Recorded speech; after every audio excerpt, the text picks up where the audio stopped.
Welcome in to the St. Louis Cardinals weekly recap here on 102.1 The One. Always the sure bet. I'm Maddux Radosevic here to talk Redbirds baseball and listen to the highlights of last week's Cardinals games with you every Saturday during the 10 a.m. hour. Make or break time for the St. Louis Cardinals with the trade deadline coming up on Monday, August 3rd at 5 p.m. Central Time. And you've got some key divisional games here with a chance to potentially get into the hunt here to be a buyer maybe at the trade deadline with this week of games against the Cincinnati Reds and the Chicago Cubs that we're going to talk about here momentarily. 2 games against the Reds coming off a loss in the first game of the series on Friday, and then a 4-game set at Busch Stadium against your arch rival, the Chicago Cubs. Big week for the Redbirds. We're going to talk about how they fared here, starting with Saturday, July 25th, coming off that loss on Friday. And the hopes had to have been a little bit dim for this contest if you're a Cardinals fan, because you've got right-handed arm Andre Pallante on the mound. He hadn't gone 6 innings in each of his last 3 starts, going up against the righty for the Reds, Hunter Greene, making just his 4th start of the year because he was coming back from injury, but he's coming off back-to-back quality starts, 26 strikeouts in 16 1/3 innings pitched on the year. This guy is really good. Let's see how the Cardinals did against Hunter Greene. They got after him right away in the bottom of the first inning. First baseman Alec Burleson delivers with an RBI single to get the Redbirds on the board. So Walker is on with his first hit in 5 at-bats in the series. There's a swing, and the ball is looped into left center field. That's going to get down for a hit. Here's Weatherholt being waved around. The throw coming from Blade to the plate. Too late. Pop Warner did not hesitate. He kept windmilling Weatherholt around third base. That's an RBI single for Alec Burleson, and the Cardinals are on the board. Now, at the end of last week's show, we talked about how critical it would be for the Cardinals to get Alec Burleson to continue to produce, coming off a big week, red hot, hitting above 400 during that stretch we talked about on last Saturday's show. But how about Iván Herrera, the backstop, hitting just 163 since June 23rd, 18 strikeouts in his last 17 games, 0 for his last 12? Could he make that come to an end in this game in a pivotal spot? Listen in. Here's a swing and a drive down the left field line. Fair ball. That goes to the corner. 1 run scores with Weatherholt crossing the plate right behind him. Burleson, 3-0 Cardinals on the double by Iván Herrera, breaking out of an 0 for 12. Now, those 2 runs driven in by Herrera were the first 2 to cross in the bottom of the 6th, putting the Cardinals ahead 3-0. But St. Louis was not finished there. RBI singles by designated hitter Brian Torres and third baseman Blaze Jordan to make it 6-0. And then how about tacking on one more for good measure? The safety squeeze from center fielder Nathan Church to add on still another. The 2-1 pitch by Sam Maul. Here comes, and here's Church with a bunt up the first base line. That's going to score a run. The flip to first by Maul. Church is out on the safety squeeze, scoring Brian Torres. 7-0 Cardinals.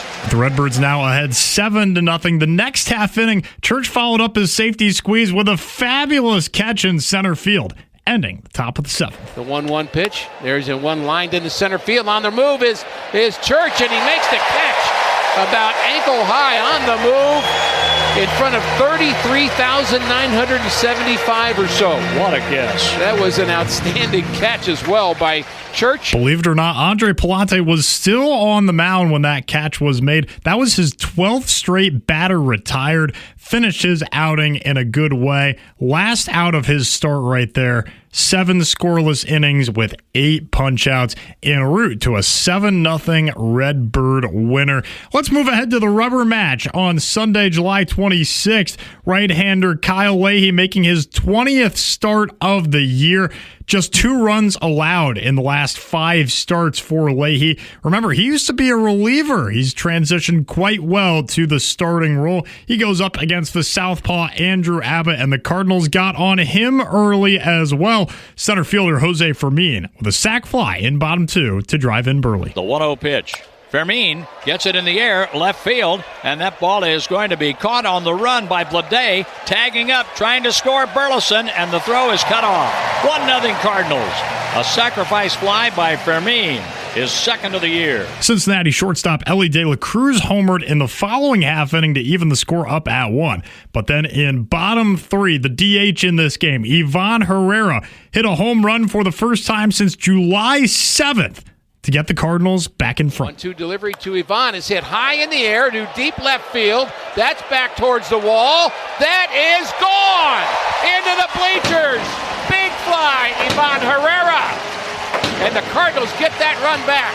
It's 2-1 St. Louis. Cincinnati third baseman Ke'Bryan Hayes also ended his home run drought, hitting a solo shot in the top of the 5th to even things up at 2. First time he left the yard since May 4th. The game then went into extra innings, and in top 10, pinch hitting for the Reds, Sal Stewart drives in a run with a single to give Cincinnati a 3-2 lead. Swing, and there's a line drive, base hit, right field. The Reds lead 3-2. Cincinnati tacked on 2 more in top 10 to go ahead 5-2. Burley came through with an RBI knock of his own in bottom 10, his third hit of the day to make it 5-3, but that is where the score would halt. Jose Fermin flied out to end the game.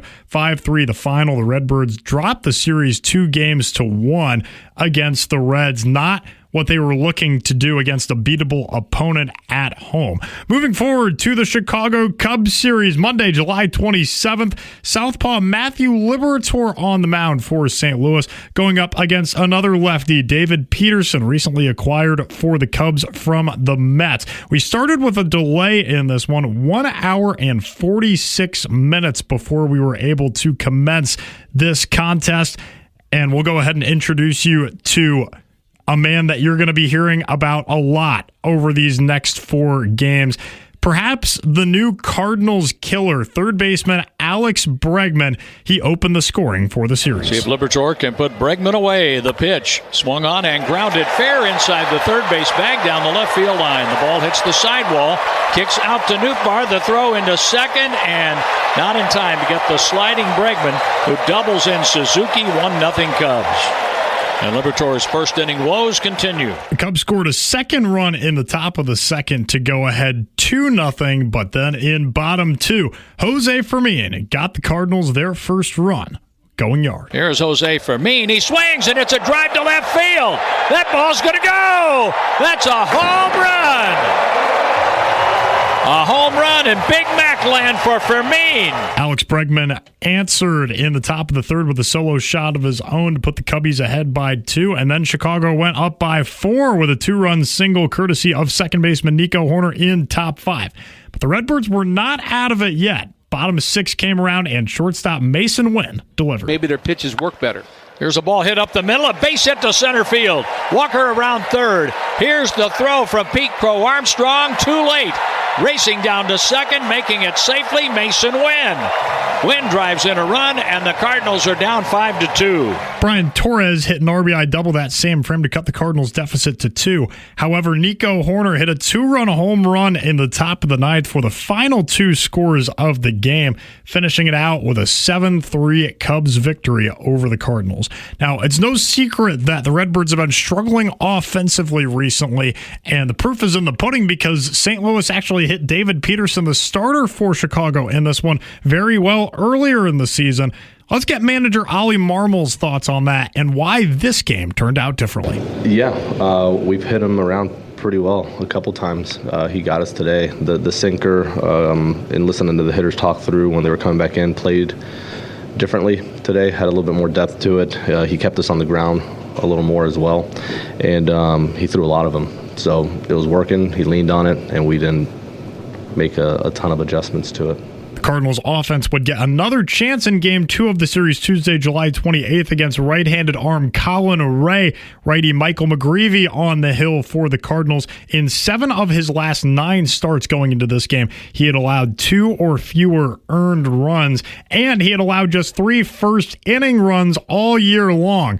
But everything changed in this contest. Once again, Chicago's bats fired up in the first inning. 2 outs in the first inning. The 3-2 pitch, a swing and a drive to right field. That is back toward the wall. Walker cannot catch it. The ball's off the wall. The Cubs lead 2-0 on a double by Ian Happ. The Cubbies just poured it on after that 2-run double by Ian Happ. Move on to the top of the second. Center fielder Pete Crow Armstrong with a sac fly. Right fielder Seiya Suzuki with an RBI double. First baseman Michael Busch with an RBI single. It's 5-0, and then Nico Horner comes up to make it 7-0. Listen in. The runners go. The pitch is swung on, and that's looped down the right field line. It hits down fair. 2 runs are going to score. And over to third base, Ian Happ. 7-0 Cubs. It was a recipe for disaster for the Cardinals in this one, giving up a boatload of runs and then failing to score many on their part on the other side. They did avoid the shutout, though, early on in bottom 4 with a Nathan Church sac fly. The 1-2 pitch is hit in the air towards right field. That's going to be deep enough to score Burleson. As the play is made in right by Suzuki, nobody else advances, and it's now 7-1 Cubs. Sacrifice fly, RBI for Nathan Church. Chicago added insult to injury after the Church sac fly, winning the game 10-2 in the end. Let's get back to some competitive baseball. Wednesday, July 29th, Game 3 of the series. Cardinals are still mired in this rough stretch that they've been in. Another big storyline in this one. Right-handed pitcher Dustin May for St. Louis could be his last time in a Redbirds uniform. We really don't know. We'll talk about this more when we discuss the trade deadline at the end of the show. Going up against southpaw Matthew Boyd, the Cubs had won his last 7 starts. Let's fast forward to the top of the 5th inning. Catcher Miguel Amaya up for Chicago. Could this be Dustin May's last batter as a Cardinal? May with the pitch. A swing, and there's a fly ball hit well toward right field. Backing up on it, Walker on the track. He makes the catch in front of the Cardinal bullpen. That out there concluded May's night with 5 innings of work, allowing a single hit on only 70 pitches, a total that seemed rather low for him. He also exchanged hugs with members of the Cardinals dugout. Lots to speculate about right there, but we're going to have to wait and see. Back to the game. It goes to extra innings. Center fielder Pete Crow Armstrong, in dramatic fashion, hits a 2-run home run to put the Cubbies in front. The Cardinals had a chance to respond in the bottom half, though. Right fielder Jordan Walker reaches on a fielder's choice to narrow the deficit to 1. And then with 1 out, stepping up to the plate with a chance to win the game, Iván Herrera. A double, a single tonight for Iván Herrera. Herrera swings, and he drives that one. It goes to the gap in left center field. The ball gets down. It goes to the wall. We're tied. Walker around third. The throw to the plate. It's a Redbird winner! A Redbird winner! Light up the night in downtown St. Louis. The Cardinals came back with 3 in the 10th inning to beat the Cubs 3-2. One of the more exciting finishes all season for the Cardinals. Certainly a fun one to be a part of. Moving on to Thursday, July 30th, the Cubs bounce back with a 4-2 victory. Another good day for Alex Bregman. By the way, on the series, he finished 10 for 18 with 6 doubles and a home run. He very well might be the Cardinals' killer. Trade deadline, Monday, August 3rd at 5 p.m. Central Time. Some potential names you might hear the Redbirds dealing off: Dustin May, JoJo Romero, Ryan Stanek, Ramon Urias, and maybe even Lars Nootbaar. This team is still in the wild card hunt for the National League, but this organization has made it clear that it is still in rebuild mode. Not a lot of pressure to go out and win games at this point in time. Today, however, Saturday, August 1st, a new face arises from AAA. It's the 6'5 southpaw from Stanford University, Quinn Mathews. The lefty struck out 111 batters in 92 innings for Memphis here in 2026. He gets his major league debut against the Toronto Blue Jays north of the border today. You'll want to tune into that one, just like you'll want to tune into every Cardinals game right here on 102.1 The One. Always the sure bet. You can also download the One mobile app from the App Store and visit our website, 1021theone.com. That's 1021theone.com. Make sure you tune back in next Saturday. We're going to talk about that Cardinals-Blue Jays series, and we'll get you Cardinals and New York Yankees action as well right here on 102.1 The One. Thank you very much for tuning into this week's edition of the St. Louis Cardinals Weekly Recap. This is Maddux Radosevic signing off. Until next Saturday, so long.